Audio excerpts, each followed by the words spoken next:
పూరా లోకల్. అంటే నాకు సంబంధించి నా చుట్టుముట్టులోనే 4 ఫోన్లు ట్యాప్ అయినట్టుగా నాకు తెలిసింది. అయితే వాళ్ళు అడిగింది ఏంటంటే ఈ ఫోన్లు ట్యాప్ చేయడానికి కారణం ఏంది, మీరు మీ ఫోన్లు ఎందుకు ట్యాప్ చేశారనుకుంటున్నారు, ఈ ఫోన్ ట్యాప్ అయినట్టుగా మీరు ఎప్పుడైనా అనుమానం వచ్చిందా మీకంటే ఆ ఎవిడెన్సెస్ అని చెప్పడం జరిగింది. సో వాళ్ళకి ఇంకా కొన్ని వీడియోస్ కూడా అందించడం జరిగింది. ఏ సందర్భంలో ఏం జరిగింది అనేది కొన్ని వీడియోస్ కూడా వాళ్ళకి ఇవ్వడం జరిగింది. సో వాళ్ళు ఫర్దర్గా ఇన్వెస్టిగేషన్ చేసి మళ్ళీ ఏమైనా అవకాశం మళ్ళీ అవసరం ఉంటే పిలుస్తా అని చెప్పడం జరిగింది.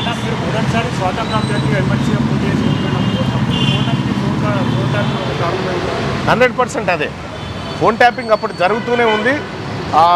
అంటే ఇక్కడ దీంట్లో కూడా చాలా ఆధారాలు ధ్వంసం చేసిరు, వాళ్ళు చాలా ఆధారాలు ధ్వంసం చేసిరు.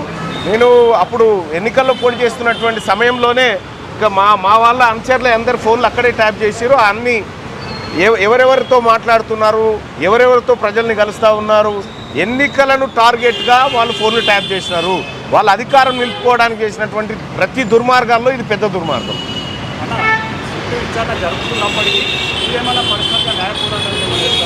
తప్పకుండా వెళ్తాము, తప్పకుండా.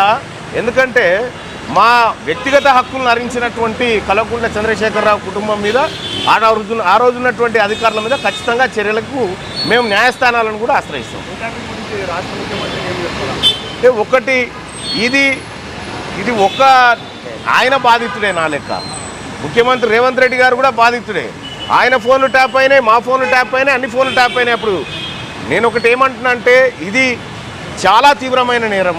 దీన్ని తీవ్రంగా పరిగణించి దీన్ని త్వరగా ఇంకా అవసరమైతే సిబ్బందిని పెంచైనా సరే ఈ దోషులను కఠినంగా శిక్షించాలి. వీళ్ళను చట్టం ముందు దోషులుగా నిలబెట్టాలి. ప్రజలకు భరోసా రావాలి. గత ప్రభుత్వం చేసిన దుర్మార్గాలు ఈసారి జరగవు, ఈ ప్రభుత్వంలో జరగదు, ఈ ప్రభుత్వంలో ప్రజాస్వామ్యం పరిడవిల్తుందనేటువంటి సంకేతం ప్రజలకు పోవాలి. అది ముఖ్యమంత్రి గారు చెప్పాలి.